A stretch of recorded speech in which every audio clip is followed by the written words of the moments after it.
तो माना कि आयु समाप्त हो गई थी, लेकिन वो अपने मंत्र बल से पुनः उन्हें विष रहित करके जीवित कर देते। पक्की बात थी, मंत्रवेत्ता थे काश्यप ऋषि। ब्राह्मण के चले जाने पर तक्षक ने छल पूर्वक भूपाल को डसा। वो तक्षक के रूप में नहीं गया, वो ब्राह्मणों के हाथ में जो फल भेंट थी उसमें वो गया और उसने ऐसा डसा नहीं। हमारी पूरी सावधानी थी। यद्यपि ये बड़ा निष्ठुर प्रसंग है, दुखदायक है, लेकिन महाराज जब आप पूछ रहे हैं तो मैंने बताया। ये सब हमने अपनी कानों से सुना है कि इसमें प्रधान दोष तक्षक का था। महाराज, इस तक्षक ने तुम्हारे पिता राजा परीक्षित का बड़ा अपमान किया, तिरस्कार किया। इसने महर्षि उतंक को भी बहुत तंग किया है। और ये तुम जैसे महान बलशाली राजा के होते हुए स्वतंत्र रूप से चैन से सांस ले पा रहा है, ये मुझे अच्छा नहीं लग रहा। मंत्रियों ने कहा। तो जन्मेजय ने कहा कि मुझे प्रमाण चाहिए, क्योंकि हम कोई भी कार्य ऐसा नहीं करेंगे तुम्हारी केवल सुनी हुई बात से करें। शत्रुओं का दमन करने वाले राजा जन्मेजय ने कहा, मुझे प्रमाण बताओ, ये बात तुमको किसने बताई? जब केवल तक्षक था, काश्यप ब्राह्मण थे, तक्षक ने वटवृक्ष को डसा, वो राख हो गया, काश्यप ने उसे पुनः जीवित कर दिया। ये दृश्य तीसरे ने कौन से देखा? ये राजा है, क्योंकि हमें प्रमाण चाहिए।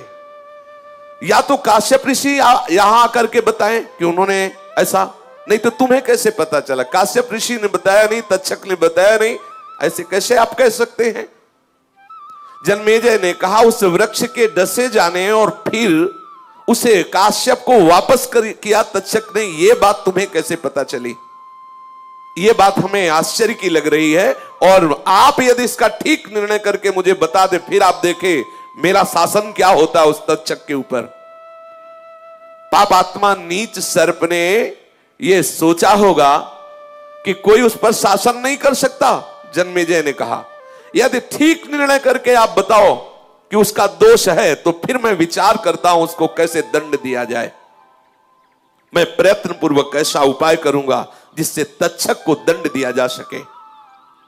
मंत्री बोले, विप्रवर्ग, काश्यप और नागराज तक्षक का मार्ग में एक दूसरे के साथ जो समागम हुआ था, उसका समाचार मुझे खास व्यक्ति ने दिया। कौन सा खास व्यक्ति उस समय था? तो बोले, महाराज, ना ये बात तक्षक को पता थी, ना ये बात काश्यप को पता थी। उस वट वृक्ष में एक लकड़हारा लकड़ी काटने के लिए चढ़ा हुआ था और उस वट वृक्ष में वो चुपचाप इन दोनों की बात सुन रहा था। इतने में तक्षक ने डसा तो उस वृक्ष के साथ वो भी भस्म हो गया। और काश्यप ने जब अपने मंत्र बल से उसे जीवित किया तो लकड़हारा भी जीवित हो गया। और वो सीधे लकड़हारा ने आके मुझे बात बताई, जिसके ऊपर बीती थी, और ये बात कोई जानता नहीं था।